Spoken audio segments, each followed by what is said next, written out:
¿Cómo estás? Buenas noches. Digo de noche porque yo estoy aquí en mi casa lista para irme a dormir. De hecho, estoy en mi cama, así que estamos en un pijama party, aquí en un tal vez en un ambiente más close, más relax. Y quiero hacer tal vez una nueva sección, una miniserie, algo similar donde yo pueda hablar de cosas y casos que escucho, que leo, que aprendo o que veo. Y en este caso decidí comenzarlo con una nota tal vez no muy positiva, sino un caso que sucedió en la década de los 70 y es de la famosa secta de Jonestown. Su fundador Jim Jones, y este es el famoso caso del Kool-Aid.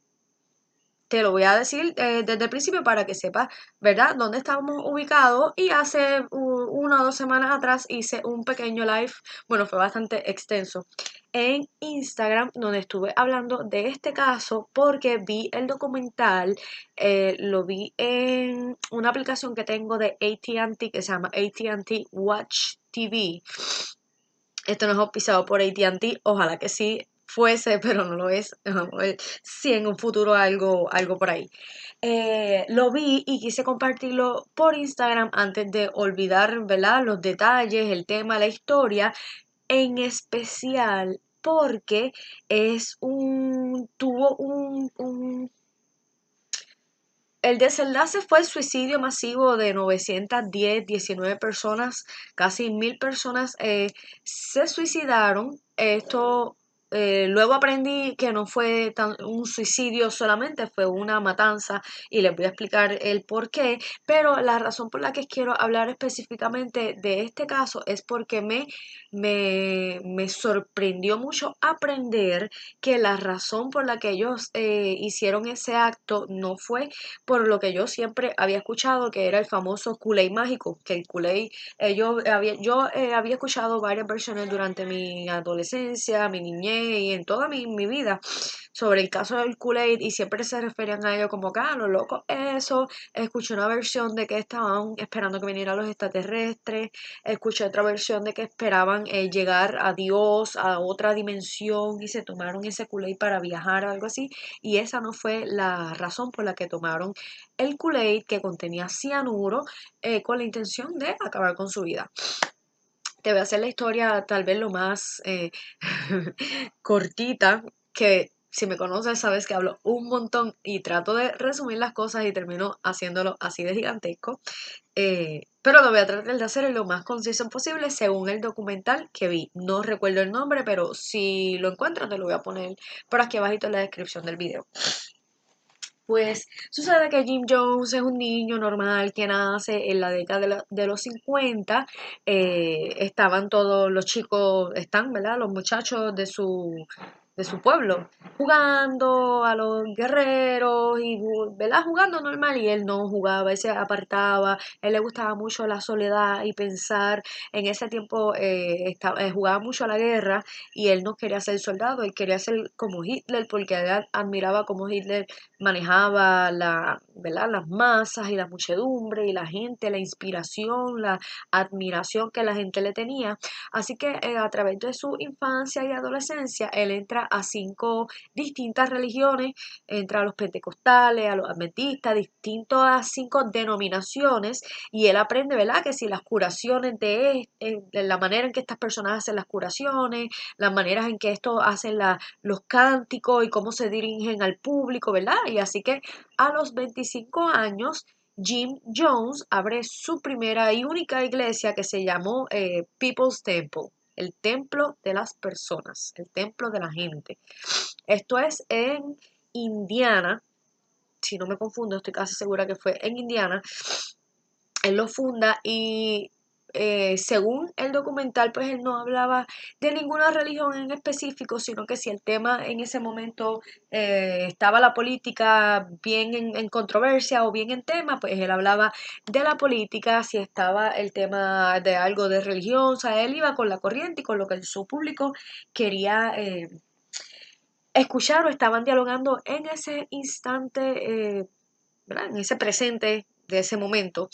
Eh, y Otro de sus temas favoritos, ¿verdad? Era el socialismo. Él estaba a favor del socialismo, él era socialista y hablaba mucho, ¿verdad? Se desenvolvía muy bien en ese campo de la política y el socialismo, etcétera.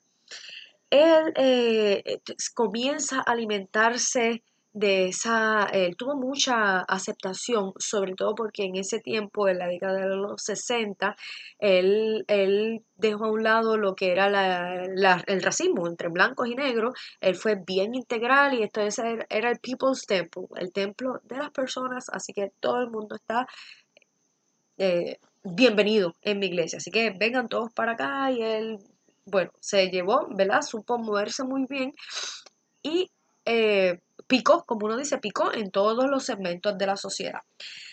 Ya tiene un grupo bastante grande y dice, no, yo quiero más atención, quiero buscar más gente, vámonos para California.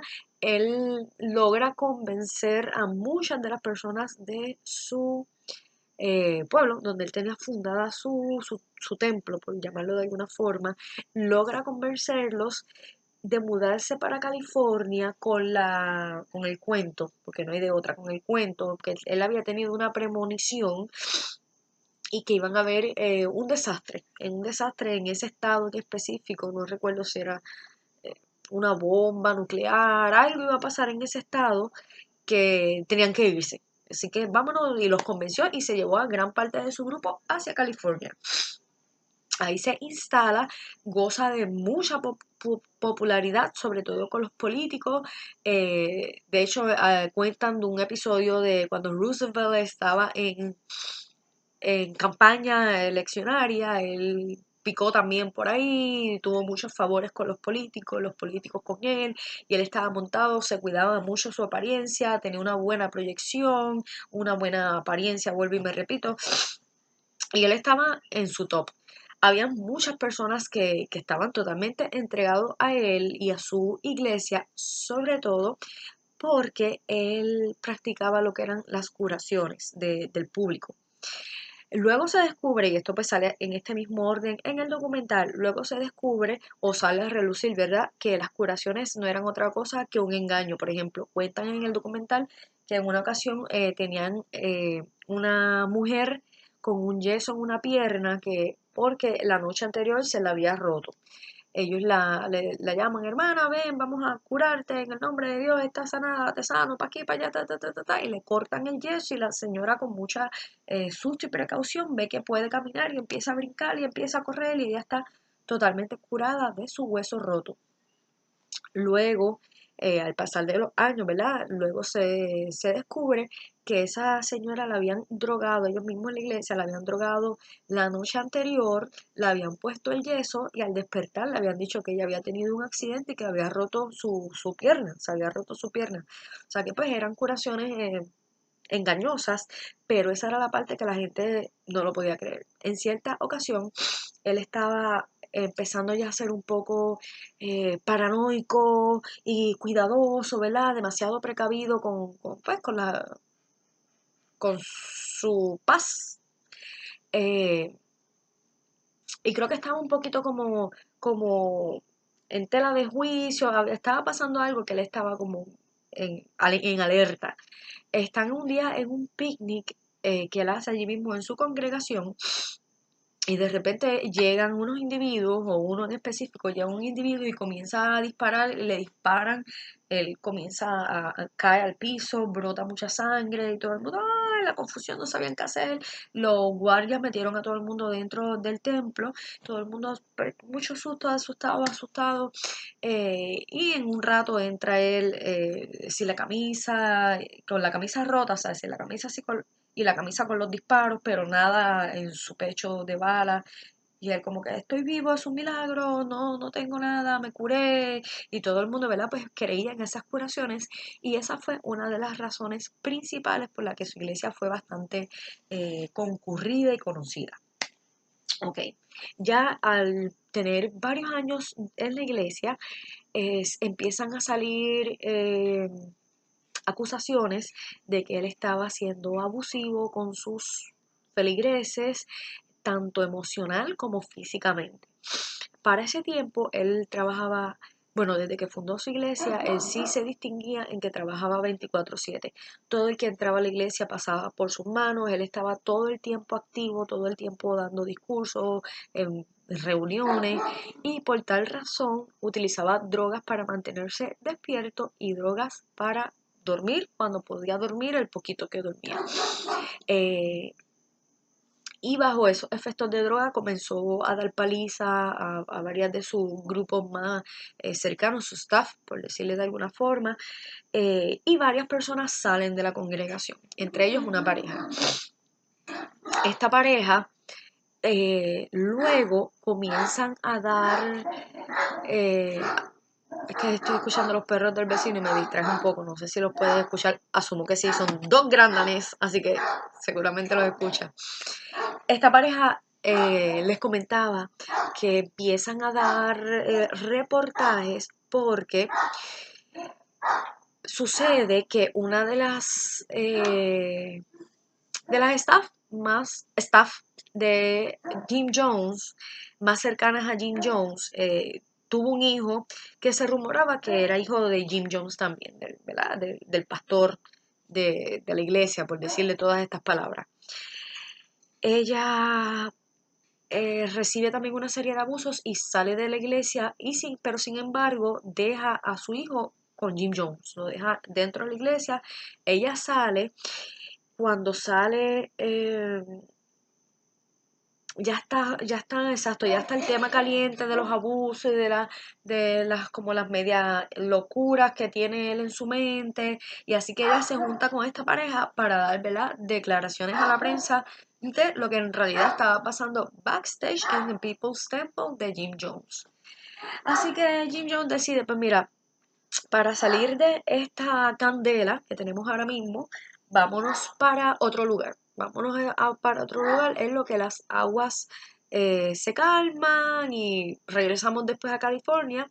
Encontraron a Guyana en América del Sur, que era un país socialista donde su lenguaje principal era el inglés. Así que él dice, perfectamente, aquí es que muy bien. Se va para allá con un grupo disculpen. Ay, la tenía bien la cámara, no sé por qué la moví. Ay, perdonen la interrupción. Se va para Guyana con un grupo de trabajadores de la iglesia y en medio de la jungla, en medio de la selva, logran construir un pueblito que acomodaba unas 500 personas más o menos. Eso fue al cabo de unos 2 meses. La ciudad estaba, o el pueblito, estaba totalmente desolada, literalmente en medio de la jungla. Georgetown, que es la capital de Guyana, quedaba a unas 160 millas de distancia y la única forma, habían dos formas de llegar al pueblito, era a través de un río que tenías que atravesarlo por 19 horas a través del río para poder llegar, o en avioneta. Ahí llegaba y te estacionabas en un pequeño aeropuertito que habían hecho ellos, una línea de tierra que ahí podían aterrizar. Así que en medio de esa desolación, él decide transportar 500 personas de la siguiente forma. Él no contrata, compra pasajes en distintos aeropuertos a través de la nación, ¿verdad? En distintos estados a través de la nación, y van viajando de 3 en 3 por avión. 3 en un avión, 3 en otro avión, de 3 en 3, y uno por un lado, otro por otro y otro por otro. O sea, estaban totalmente eh, distribuidos en el avión para pasar, ¿verdad?, desapercibidos, y así fueron llegando más de 500 personas, llegaron unas 900 personas a Jonestown, que fue como finalmente bautizaron el pueblito. El apellido de él es Jones, Jim Jones, pues le pusieron Jonestown.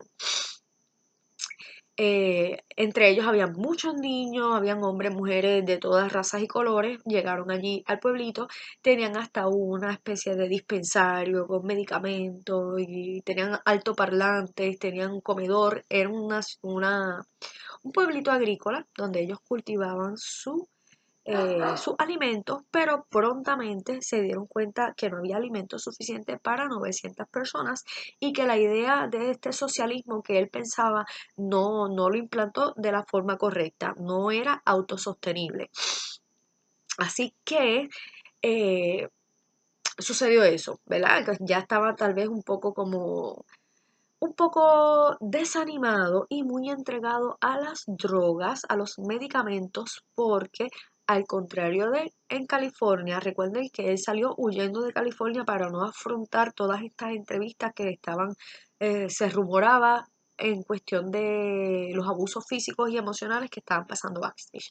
Pues él huyó de California por eso, pero, sin embargo, en California, allí era donde tenía la atención del público, tenía muchas personas a través de Estados Unidos que podían conocerlo, nuevos feligreses todo el tiempo, amistades de la política, de la farándula, mientras que estando en Guyana, en el Jonestown, súper alejado de todo tipo de población, él ya no tenía más personas nuevas a donde llegar, ni otros lugares a donde, ¿verdad?, llegar.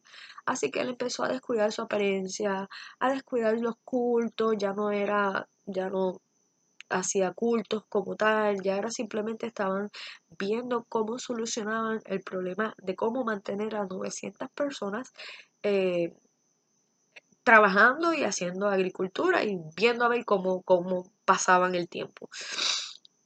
Eh, los familiares que quedan de estas personas, los familiares que quedan en Estados Unidos, comienzan a preocuparse porque aunque ellos tenían dirección para enviar cartas, las cartas no eran contestadas. Seguramente las cartas no llegaban a las manos de los feligreses, pero eso es un paréntesis mío. Me parece que sí llegaban, pero solamente tenían la autorización de contestar que estaban bien. Un párrafito cortito, sí, estamos todo bien, perfecto, ¡pum! Y ya está. Y de igual forma me parece que las cartas que eran, eh, algunas cartas no pasaban a las manos no llegaban, simplemente no llegaban, llegaban las cartas tal vez normalitas, whatever.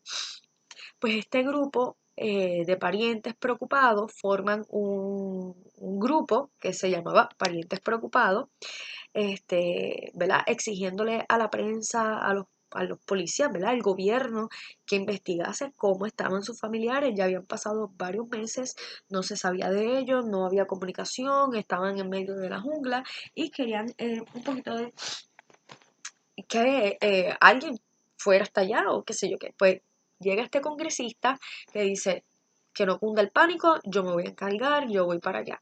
Trata de comunicarse en varias ocasiones con Jim Jones, le dice que no va para allá, que todo está en perfecto orden, que no se preocupen, pero él insiste hasta que Jim Jones le dice, ok, vente para acá, no hay problema. Se coordina el viaje hacia Guyana. Recuerden que son 900 personas los que están en el campamento. Se coordina el viaje con una serie de camarógrafos, una ayudante, ¿verdad? Su equipo de trabajo. Mientras tanto, está Jim Jones en su People's Temple allá en Guyana diciéndole a las personas, recuerden, ustedes van a decir que todo está en perfecto orden, que todo esto es el mejor tiempo de su vida, que ustedes no se quieren ir, que todo está bien. Eso es lo que van a decir y estuvo como 2 días, machaca, machaca, machaca, que eso era lo que iban a decir. Y muchas personas estaban de acuerdo, pero en su interior habían varias grupos, varias personas, ¿verdad?, que querían irse y vieron en esa llegada de ese congresista una oportunidad para escapar. Eh, Llega el congresista, comienza a hacer la entrevista, a preguntar, mire tú, ¿qué tal? ¿Cómo has estado aquí en este campamento? No, lo mejor, esto es lo mejor que me ha pasado, lo mejor que me ha pasado, yo me quiero quedar aquí, no me quiero ir. Y así se repitió la historia una tras otra. Por la noche hubo una serie un tipo de bienvenida, una actividad de bienvenida, en donde hubo baile y hubo música. En cierto momento él menciona algo de People's Temple y la gente comienza pero, ¿sabes? Una emoción y a favor de People's Temple increíble, ¡guau! Y por minutos y minutos y minutos y minutos, y todo esto está documentado porque habían cámaras desde antes que llegara el congresista, o sea, el campamento como tal, tenía cámaras, tenía audio, porque se pasaba hablando por los altoparlantes, y de hecho una nota curiosa que me llamó mucho la atención en forma un poquito cómica, que no debió ser tan cómico, pero en él en ocasiones cuentan que se drogaba y estaba a veces de madrugada salía hablando, tocando la sirena, o a veces durante el día hablaba por minutos y minutos y minutos, y tal vez pasaban horas y él estaba balbuceando y diciendo cosas irreverentes, y yo pienso, Dios mío, esa gente en la selva, con este tipo hablando cosas que ni se entienden por unos altoparlantes, como que ellos tienen que estar como que, ay, Dios mío.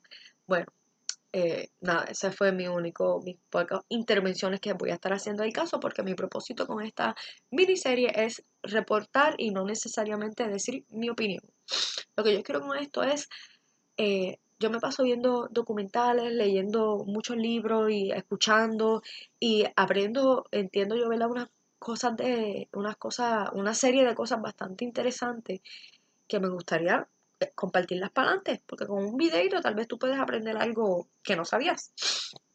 Yo no sabía esto, por eso lo estoy compartiendo. Pues, cierro paréntesis, eh, está la celebración y están los videos de esa celebración, ¡guau! Y el senador ahí con el congresista como que, ¡guau! Pues, tú sabes. Y pues la celebración y baile y música, todo esto es en la jungla, o sea, todo esto es bien hecho acá, ellos cantando ahí como pueden. Entonces, habían dos personas que no eran pareja entre sí, era un hombre y una mujer, que entre uno y otro supieron que este se quiere ir, yo también me quiero ir, y como que se pusieron en colaboración para escaparse. Así que le escriben una nota diciéndole, somos fulana y fulano, que nos queremos ir de aquí, por favor, llévanos. Eh, y se la fueron a poner por aquí debajo del brazo en el medio de la celebración, pero el papel se le cae y un niño comienza a gritar, o sea, esto era ya mortal, eso era lo peor, la peor traición que tú podías hacer, decir que te querías ir, porque te habían hasta amenazado de que lo que tú tenías que decir era que te querías quedar. Pues él se le cae el papel y un niño empieza, mira, le pasó una nota, le pasó una nota, y el muchacho que le pasó la nota se la sacó de la manga, no sabía ni qué hacer, y se la sacó de la manga y le dijo, mire, sí, sí, sí, mira, sí, se le cayó un papel, ¿sabes? Se le cayó un papel para que lo sepa. Y el senador, como el congresista, entendió, nítido. Pero a la mañana siguiente confronta a Jim Jones y le dice, papá, mira lo que yo tengo aquí. Alegadamente hay personas que se quieren ir de tu iglesia. Y todo esto está grabado, vuelvo y digo. Y él, perdón, la cara de Jim Jones se desforma, se transmuta, tú sabes, era como que bien por el techo, o sea, es como que, sí, pero mira, ese señor que se quiere ir tiene un hijo y va a dejar su hijo aquí en el campamento. ¿Por qué? Porque sabe que es lo mejor, es lo más que le conviene a su hijo. Él se querrá ir, pero si deja al hijo conmigo es porque sabe que esto aquí es lo mejor que le puede dar a su hijo. Pero está bien por el techo y sigue como que la confrontación y él no, de seguro aquí eh, todos se quieren quedar, ya lo han visto, todo el mundo ha dicho, hay alguien que se quiera ir, y empezaron a salir personas que se querían ir. Salieron, me parece que unas 19 personas que le dijeron como que mira, Pastor Jones, usted sabe que nosotros los respetamos y los admiramos, pero en realidad quisiéramos regresar a Estados Unidos. Y él como que, nítido, no hay problema, váyanse por ahí para abajo. Entonces coordinan que vengan dos avionetas más para llevar a las personas que se estaban yendo de allí, que se querían ir de ahí. Entonces eh, se montan en el jeep, un camión que había allí en el campamento, para ir hasta el mini aeropuerto, el fango, ¿verdad? El terreno, es la palabra, el terreno que habían, ¿verdad? Habilitado para que aterrizaran aviones o avionetas, avioncitos. Y entre ellos, de los que se quieran ir, habían uno que era la mano más derecha, o sea, el más fiel de Jim Jones. Y los que estaban en el jeep se sentían bien incómodos, decían, pero ¿qué hace este tipo? Tú sabes, de seguro esto es una trampa. ¿Qué hace este aquí? Este es su mano derecha porque dice que se quiere ir, que algo está pasando. Pero nada, llegan en los aviones y están allí esperando que lleguen las otras dos avionetas y hay video de todo esto que te estoy contando. Están esperando que lleguen las avionetas cuando de repente llega un truck del campamento con 3 o 4 hombres que comienzan a disparar contra los que se querían ir, se rebelaron, pero específicamente contra el congresista. Ahí disparan, creo que matan a 5, incluyendo al congresista, y creo que uno de su equipo y 3 que eran del campamento que los mataron. Eh, en el documental aparece hablando una staff, una ¿verdad? Del equipo del congresista que se hizo la muerta debajo del avión, se hizo la muerta, se quedó allí y ellas no las remataron, pero al congresista sí le pasaron varias veces por el lado y le dispararon porque aparentemente el arrebato de rabia que le dio a Jim Jones fue contra el congresista por él haber insistido, ¿verdad? Como que te dije que no vinieras desde un principio, viniste, mira lo que hiciste, me destruiste pa'l caray, ahora voy con todas contra ti. Y lo mata.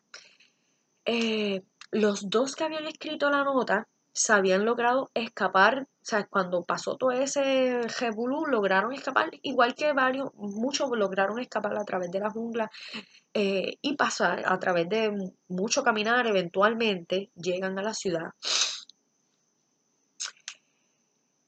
Eh, Llegan a la ciudad. Jim Jones sabía que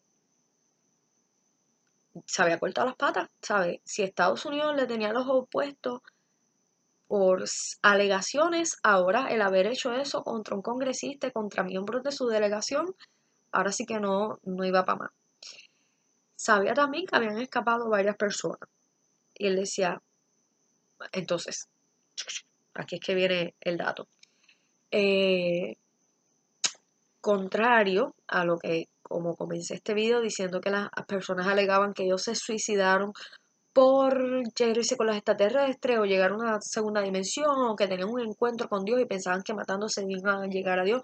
No, nada de eso. Lo que pasó fue que cuando él hace esos asesinatos, ahí está grabado, hay un tape que se llama el audio de la muerte, donde él, porque él en su rancho grande donde reunía a todas las personas tenía como una emisorita y ahí grababa todo y mientras él está hablando se estaba grabando la conversación, o sea que lo que pasó está en evidencia, literalmente todo el suceso de este suicidio está en evidencia a través de ese tape y lo que pasa es que él dice, miren, personas, tú sabes, ahora sí que sí, ¿qué vamos a hacer? Yo me niego a entregarme a Estados Unidos, o sea, me niego como que, ¿qué queremos hacer? No vamos a poder vivir en paz, si no, o sea, no vamos a poder vivir en paz, entonces vamos a morir en paz, porque para morir a manos del gobierno de Guyana que venga para acá y nos mata a todos, eso era lo que él decía, que nos mata a todos, mejor nos matamos nosotros mismos porque nosotros somos los que tenemos el derecho a decidir si matarnos o no y para morir en paz, mejor, para vivir sin paz, mejor morimos en paz. Y la gente pues como que sí, habían, pues no todos estaban de acuerdo, imagínate, decirte que si van a, o sea, ya te vas a morir ahora mismo, nos tenemos que matar. Pero habían varios que se escuchan en el tape, como que sí, se escuchan los niños llorando, ¿verdad? Se escucha la muchedumbre de 900 personas allí. Este, y entonces una de su equipo se escucha cuando le dice, ah, sí, como que el experimento funcionó y él le dice, pero es rápido y ella le dice, es bastante rápido, sí, es rápido y él le dice, no es horrible y ella como que no, está chilling, que se ve caray. Y él le dice, pues vamos a hacerlo. Ahí comienzan a traer, y era que mientras pasaba todo eso, habían unos conejillos de India del equipo de Jim Jones que se habían ofrecido. se habían sacrificado para probar esta técnica, y la técnica era una mezcla de cianuro con Kool-Aid, que de hecho no era Kool-Aid, era Flavor Aid, y habían, ¿verdad?, muerto, y lo habían comprobado de que esa mezcla mataba. Así que comienzan y están los visuales de los baldes, unos baldes con Kool-Aid y muchas jeringuillas, porque habían jeringuillas de inyecciones y jeringuillas de estas de para los gatitos y de dar medicina a los bebés y eso. Él propone que primero mueran los niños y luego las personas, pero al principio del video también te dije que se descubrió que no había sido un suicidio la totalidad de las muertes, porque en muchos de los muertos encontraron agujas espetadas mal, moretones, como que hubo un struggle, una pelea de que no querían morir, pero se los inyectaron. O sea, a fin de cuentas parece que los agarraban entre uno o dos, lo que sea, y le inyectaban la solución, eh, el veneno, le inyectaban el veneno y murieron, muchos murieron. O sea que muchos fue un suicidio, pero muchos otros fue un asesinato contra personas que no querían suicidarse. O sea, que el tipo hizo que se suicidaran, o verdad, contribuyó, invitó a que se suicidaran, pero muchos otros fueron asesinatos. Fue una masacre lo que hubo allí. Así que cuando llegan las autoridades de Guyana, se encuentran con el escenario de 900 personas amontonadas, no una encima de otras, pero estaban todas como que boca abajo, y muchos de ellos tenían el brazo alrededor del otro, otros estaban abrazados. O sea, era ¿sabes lo que son 900 personas? Fue una visión bien fuerte, bien horrible, sobre todo porque muchos de ellos, sobre 300 de ellos, eran niños, bebés, niños, muchachitos jóvenes, ¿verdad? Así que había muchas personas no adultas.